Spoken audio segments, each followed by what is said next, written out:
तो yes my dear friends, good morning. कैसे हो आप सब? होपफुली अच्छे हो सब, अच्छा प्रिपरेशन चल रहा होगा आपका। Just a minute.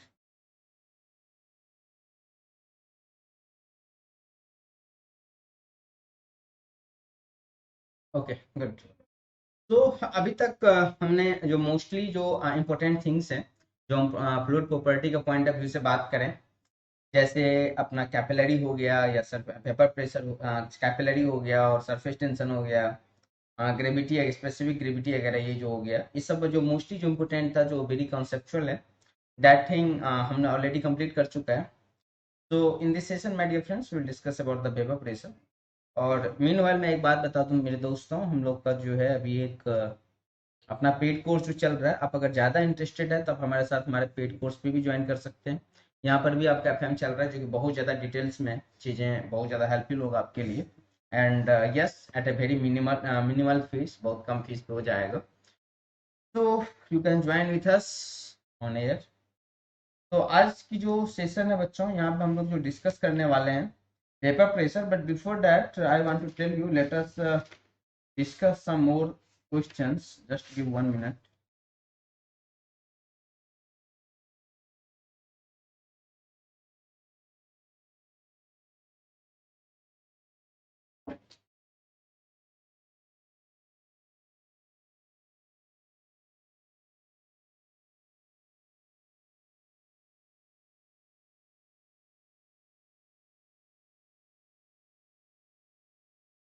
तो पहले हम लोग वेपर प्रेशर समझते हैं, फिर हम लोग देखेंगे क्वेश्चंस को कुछ, if you allow the time.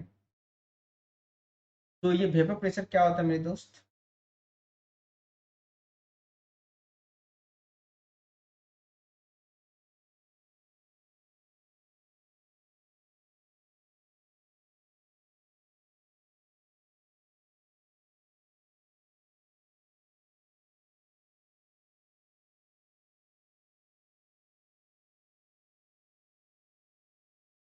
ठीक है, तो क्या होता है vapour pressure? Anybody, what do mean by vapour pressure my dear friends?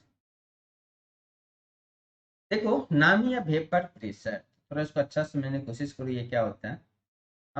जैसे कि सपोज करो हमारा ये कोई क्लोज्ड कंटेनर है ना। क्या, this is one of our closed container. इस पे क्या है कि अपना कोई लिक्विड है मेरे दोस्त, मान लो ये कोई लिक्विड है ना। ये रेड वाला जो कलर है, ये आपको क्या दिख रहा है? लिक्विड दिख रहा है।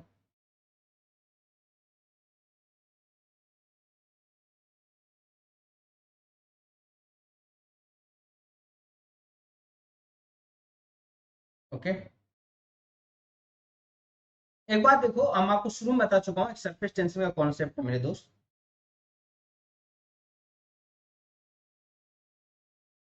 सरफेस टेंशन क्या बोलता है कि जो भी पार्टिकल्स जो सरफेस पे है वो हमेशा टेंस में रहेगा, है ना। सरफेस टेंशन अभी अभी आपने पढ़ा होगा ना।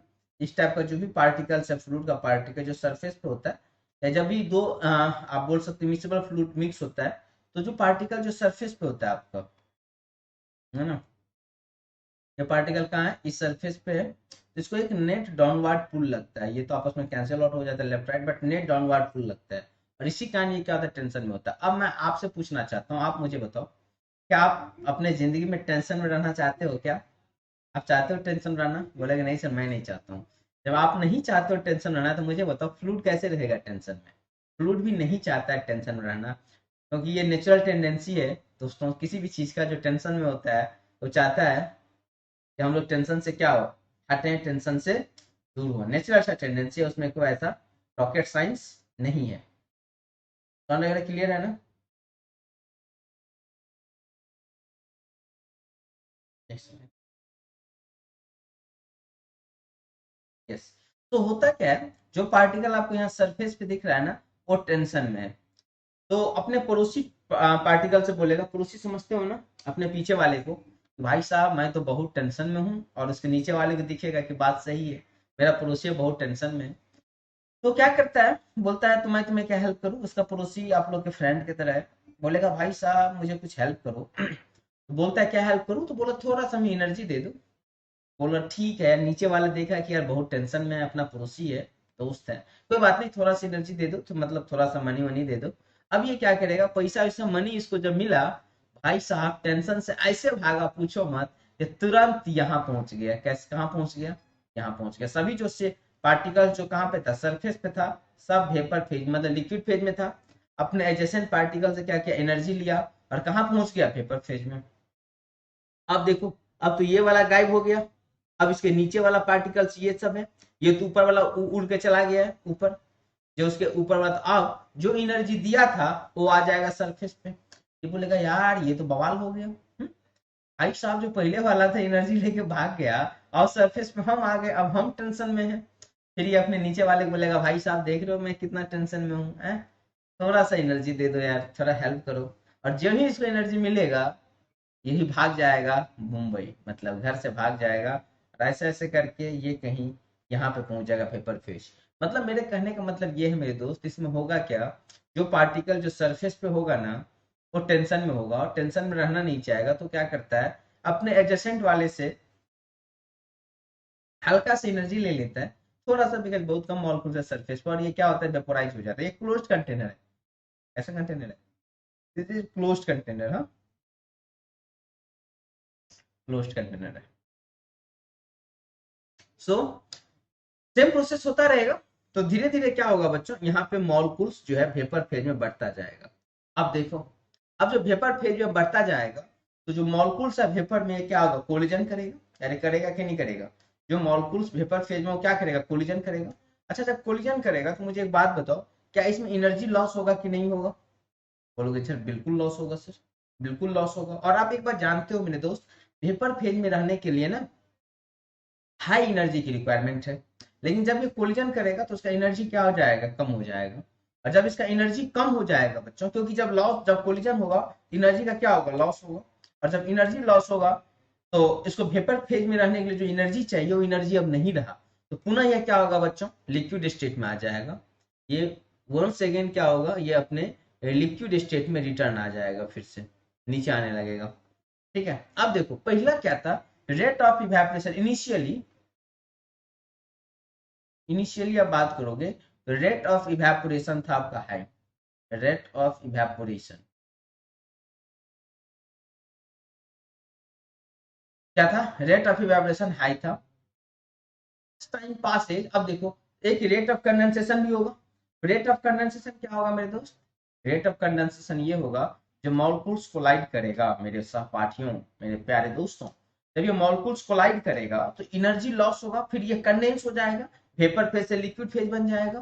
तो after some time, as time passes, जैसे जैसे टाइम पास होगा, as time Passage,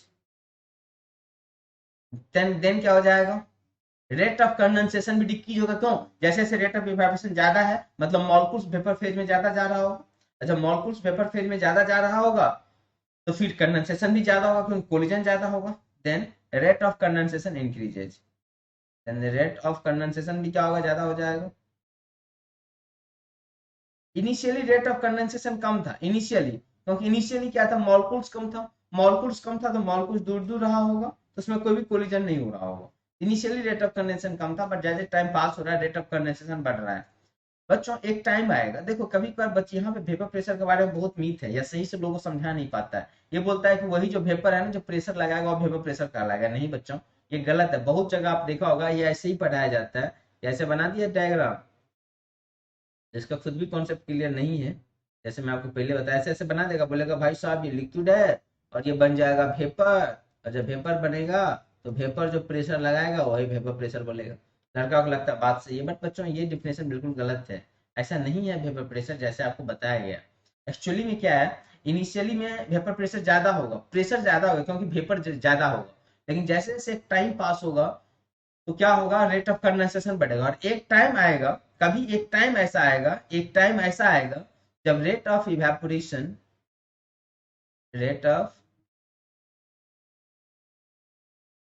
rate of evaporation equal to हो जाएगा रेट ऑफ कंडेंसेशन का। रेट ऑफ कंडेंसेशन का क्या हो जाएगा, okay Mukherjee very good evening, rate of, very good morning, okay not evening, rate of condensation rate of condensation क्या होगा, equal हो जाएगा। जब रेट ऑफ इवेपोरेशन और रेट ऑफ कंडेंसेशन क्या हो जाएगा, इक्वल हो जाएगा, उस दौरान इस वेपर के द्वारा जो प्रेशर लगाया जा रहा है, उस दौरान जब दोनों क्या है बराबर, उस दौरान जो प्रेशर लगाया जा रहा है दोस्तों, उस प्रेशर को हम वेपर प्रेशर बोलेंगे, ना कि इस प्रेशर को। समझ में आ गई बात? तो वेपर प्रेशर बोलोगे sir it is the pressure exerted by the vapor when rate of evaporation is equal to rate of condensation। Mukherjee ji ये बात क्लियर है क्या, पता है आपको, है ना? तो ये होता है हमारा वेपर प्रेशर। अच्छा चलो नेक्स्ट, अगला बात मुझे बताओ, अगर मैं आपसे पूछूं कि अगर आप टेम्परेचर बढ़ाओगे तो वेपर प्रेशर क्या होगा, बढ़ना चाहिए घटना चाहिए? समझ में आ गई बात? तो बोलोगे सर, अब मैं अगर एक बार थोड़ा सा इसको समराइज करूं मेरे दोस्त, समराइज करूं तो देखो क्या होगा, जो पार्टिकल सरफेस पे होगा ना वो टेंशन में रहेगा, जस्ट लाइक यू। टेंशन समझ लो, आप अभी अनमैरिज हो, है ना, ऐसे करके आपको किसी शादी करना है और आप पैसा वैसा है ही नहीं, उनकी शादी होने वाला है, तो अपने दोस्त को बोलते हैं थोड़ा कर्जा दो, शादी वादी करके तुम्हें रिटर्न कर देंगे, है ना। जस्ट लाइक ये भी जो सरफेस पे टेंशन होता है, जो सरफेस पे पार्टिकल्स होता है, ये भी अपने एडजस्टेंट को बोलता है भाई साहब मुझे कुछ एनर्जी दो, एनर्जी देता है या भाग जाता है ऐसे भी। आप शादी वादी करके भाग जाते हो, मुंबई दिल्ली भाग गए हो, ठीक है, उसके बाद आपका दोस्त आ गया सरफेस पे, है ना, जब आपका फ्रेंड आ जाएगा सरफेस पे वो भी टेंशन में आ जाएगा, मतलब इसका मतलब जो ऊपर वाला पार्टिकल सब वेपोराइज हो गया, मतलब वेपोराइज हो ऊपर से, जैसे रेट ऑफ वेपोराइजेशन, इवेपोरेशन या वेपोराइजेशन जो बोल लो, इसका जो पार्टिकल आ जाएगा सरफेस पे वो भी टेंशन में हो जाएगा, वो भी टेंशन में रहेगा। वो क्या करेगा, अपने नीचे वाले से एनर्जी लेगा, मतलब अपने नीचे अपने दोस्त से पैसा लेगा, और सेम कहानी ये भी भाग जाएगा। लेकिन ये जब दोनों भागेगा तो दोनों का मुलाकात होगा, तो दोनों में होगा भयंकर युद्ध, होगा कि नहीं होगा? बोलेगा भाई तुम मेरा लेके भागे हो, तुम मेरा लेके भागे हो, पैसा, दोनों में युद्ध होगा। मतलब युद्ध होने का मतलब क्या, दोनों का पैसा खर्च होगा, जेल वेल होगा, मुकदमा होगा, तो दोनों का पैसा खर्च होगा, मतलब दोनों का एनर्जी खत्म होगा। अच्छा, दोनों की एनर्जी खत्म होगा तो पुनः अपनी स्थिति में आ जाएगा। तो ये इनिशियली क्या होगा, रेट ऑफ इवेपोरेशन हाई रहेगा, क्योंकि मॉलिक्यूल्स कम है तो इवेपोरेशन ज्यादा हो रहा है। लेकिन एक चीज देखो, जब वेपर फेज में ज्यादा मॉलिक्यूल जाएगा तो फिर वेपर ये कोलाइड करेगा तो उससे एनर्जी लॉस हो जाएगा। जब कोलाइड करेगा तो एनर्जी लॉस हो जाएगा, तो आपको पता है वेपर फेज में रहने के लिए एनर्जी ज्यादा चाहिए। अगर एनर्जी कम है तो वेपर फेज में नहीं रह सकता, लिक्विड फेज में आ जाएगा। तो फिर क्या होगा, जैसे ही कोलिजन होगा दोनों पार्टिकल्स के बीच में, लॉस हो जाएगा एनर्जी, और जो ही लॉस हो जाएगा आपका एनर्जी, कि पुनः क्या होगा, लिक्विड स्टेट में आ जाएगा। तो यही होता है रेट ऑफ कंडेंसेशन। और एक जैसे जैसे रेट ऑफ इवेपोरेशन बढ़ेगा वैसे वैसे रेट ऑफ कंडेंसेशन भी बढ़ेगा। क्यों? क्योंकि जैसे जैसे मॉलिक्यूल्स बढ़ेगा, कोलिजन ज्यादा होगा, कोलिजन ज्यादा होगा, कंडेंसेशन ज्यादा होगा, और एक टाइम आएगा, एक ऐसा टाइम आएगा जब ये दोनों बराबर हो जाएगा, मतलब जितना उड़ के जा रहा है उतना ही नीचे आ रहा है। उस दौरान जो ये प्रेशर लगाएगा वेपर, उस दौरान जो प्रेशर लगाया जाएगा, जब दोनों बराबर है, जितना जा रहा है उतना आ रहा है, उस प्रेशर को हम लोग क्या बोलते हैं, वेपर प्रेशर बोलते हैं। तो इस ये गलत फहमी से निकल जाना, मोस्टली जगह मैं देखता हूँ अभी भी, बहुत सारा ऑनलाइन साइट है, ऐसे पढ़ाया जाता है। ऐसे जैसे मैं बता एग्जैक्टली यही पढ़ाया जाएगा, ये हमारा क्लोज कंटेनर है, बोलेगा ये हमारे पास लिक्विड है, और ये बोलेगा क्या, लिक्विड जो है चल जाता है वेपर फेज में, किस फेज में चला जाता है, वेपर फेज में, ऐसे ऐसे। और बोलेगा कि ये जो वेपर जो प्रेशर लगाएगा इसी प्रेशर को वेपर प्रेशर बोलते हैं। नहीं, वो बिल्कुल गलत है भाई, ये वेपर प्रेशर नहीं है। जो वेपर प्रेशर लगा रहा है एक्चुअली होगा जब rate of evaporation equal to rate of condensation होगा, उस दौरान जो प्रेशर लगाएगा vapour, that will be called is what, vapour pressure. क्या क्लियर है पॉइंट? तो होपफुली आपको वेपर प्रेशर की मीनिंग तो समझ में आ गया होगा, what is vapour pressure. Good, next मेरा क्वेश्चन है, तो आप बोलोगे सर इट इज, मैं अगर एक वर्ड में लिखवाना चाहूँ वेपर प्रेशर के बारे में आप लोगों को, तो आप उसको एक लाइन में ऐसा लिख सकते हो, sir it is the pressure exerted by the vapour, it is the pressure exerted by vapor, exerted by vapor when rate of condensation is equal to rate of evaporation is equal to rate of evaporation is equal to rate of condensation, rate of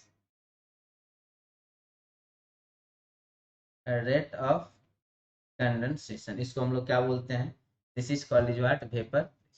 okay ना, एक बात और आप मुझे बताओ, जैसे कि अगर हम टेम्परेचर बढ़ाएंगे तो आपको क्या लगता है वेपर प्रेशर बढ़ना चाहिए घटना चाहिए? क्या लगता है अगर हम टेम्परेचर बढ़ाएं मेरे दोस्त, तो आपको क्या लगता है वेपर प्रेशर बढ़ना चाहिए घटना चाहिए?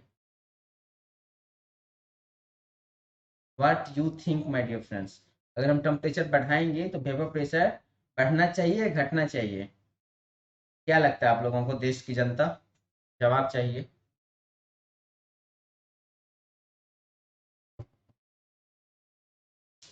देखो, बोलोगे सर नहीं, गलती जवाब दे दियो। टेम्परेचर बढ़ेगा ना, वेपर प्रेशर बढ़ जाएगा। बोलो कैसे सर? कैसे बढ़ जाएगा सर, ये तो बताइए। बिल्कुल सही बता रहे हैं, बट कैसे बढ़ेगा इसको थोड़ा समझो। देखो, आप यहाँ पे इस टाइप से आपके पास क्लोज कंटेनर था, क्लोज कंटेनर था, इसमें ऐसे करके लिक्विड था, और आपको पता है ये क्या हो रहा था, इसी का पार्ट जाके ये वेपर बन रहा था। अच्छा एक बात बताओ मुझे, वेपर ऐसे ऐसे बन रहा था, अच्छा ये जो वेपर बन रहा है वो किससे एनर्जी ले रहा था? तो सर अपने एडजस्टेंट वाले से। अरे मार के जी, कौन है आप मास्टर जी? मैं आपको तो बिल्कुल ही नहीं पहचाना। थोड़ा अपने बारे में बता दो। तो होगा क्या मेरे दोस्त, ये जो वेपर जा रहा है किधर जा रहा है? लिक्विड से ही तो एनर्जी लेके जा रहा है। अब देखो, इस लिक्विड के पास भी लिमिटेड एनर्जी होगा ना, ऐसा तो नहीं है पूरा एनर्जी होगा, लिमिटेड होगा। अब देखो, जब आप इस लिक्विड का टेम्परेचर बढ़ा दिया, इसका क्या मतलब, अगर आपने लिक्विड का टेम्परेचर बढ़ा दिया, इसका मतलब ये है उसके पास एनर्जी कंटेंट ज्यादा है। इस लिक्विड के पास, अगर लिक्विड के पास एनर्जी कंटेंट ज्यादा है, तो वेपर फेज में ज्यादा मॉलिक्यूल्स जाएगा। वेपर फेज में क्या होगा मुसहर जी, ज्यादा मॉलिक्यूल्स जाएगा, क्योंकि देखो इस ये जो वेपर में जा रहा था कहाँ से जा रहा था, ये एनर्जी लिक्विड से एनर्जी लेके वेपर में जा रहा था ना। तो लिक्विड के पास में सफिशियंट एनर्जी उतना ही हम दे सकते हैं, उससे ज्यादा आपको नहीं दे सकते हैं।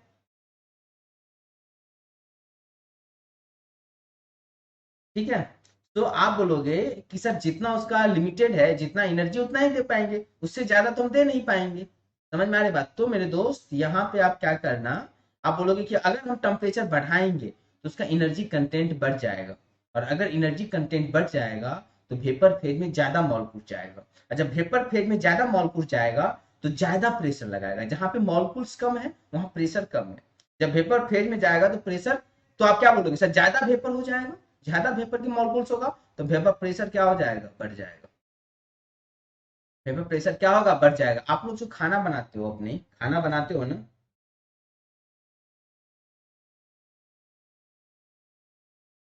तो आप बोलोगे जहां पर हम प्रेशर बढ़ाते हैं, वेपर प्रेशर, ठीक है, तो आप यहाँ पे ये बोलोगे कि सर जैसे आप लोग खाना भी बनाते हो प्रेशर कुकर में, तो प्रेशर कुकर में भी आप क्या करते हो, प्रेशर कुकर में भी आप क्या करते हो मेरे दोस्त, प्रेशर कुकर में भी,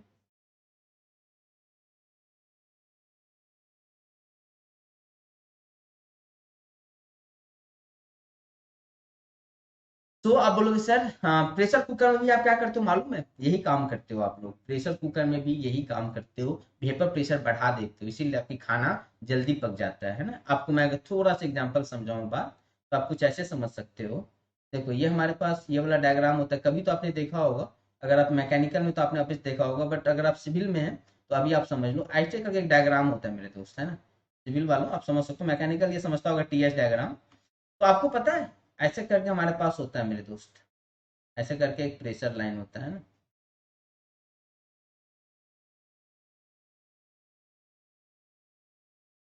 देखो ये वाला जो है ना, ये पूरा लिक्विड स्टेट है। यहाँ यहाँ पे एक पॉइंट होगा, ये वाला लाइन जो होता है ना, दिस इज लिक्विड, ये पूरा पूरा लिक्विड है, और ये क्या आपका वेपर है। यहाँ पे देखो, आप बोलोगे सर अगर हमको लिक्विड से वेपर बनाना है तो हमको हीट सप्लाई करना पड़ेगा कि नहीं करना पड़ेगा? यहाँ से आपको अगर यहाँ जाना है तो आपको हीट सप्लाई करना पड़ेगा कि नहीं करना पड़ेगा? बिल्कुल करना पड़ेगा। तो ये कम प्रेशर है, ये P1 है, ये P2 है, ये P3 है, ये P4 है, और आप जानते हो कि सर P4 ज्यादा है P3 से, ज्यादा है P2 से, ज्यादा है P1 से। तो आप अगर P1 कम प्रेशर पे बात करते हो, तो आप अगर इस प्रेशर पे, तो आपको इतना ज्यादा हीट चाहिए फेज चेंज करने के लिए। यहाँ पे लिक्विड है, यहाँ वेपर है, तो इतना ज्यादा हीट चाहिए आपको फेज चेंज करने के लिए। लेकिन आपका जब प्रेशर बढ़ रहा है तो फेज चेंज करने के लिए कम हीट की रिक्वायरमेंट है, यहाँ पे और कम हीट की रिक्वायरमेंट है। जैसे जैसे आप देख रहे हो प्रेशर बढ़ रहा है, फेज चेंज करने के लिए क्या है, कम हीट की रिक्वायरमेंट है। यही कॉन्सेप्ट आप लगाते हो प्रेशर कुकर में।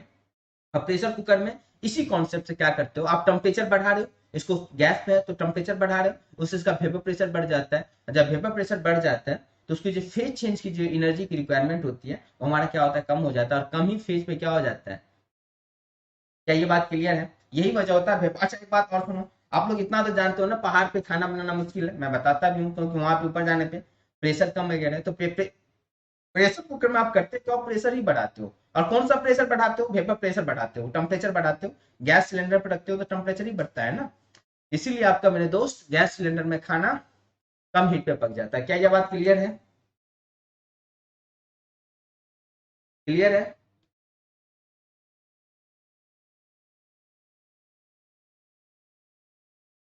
Everything is fine?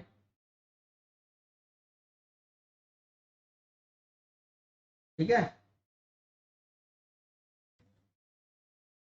गुड। ये mister RKK, are you there right now?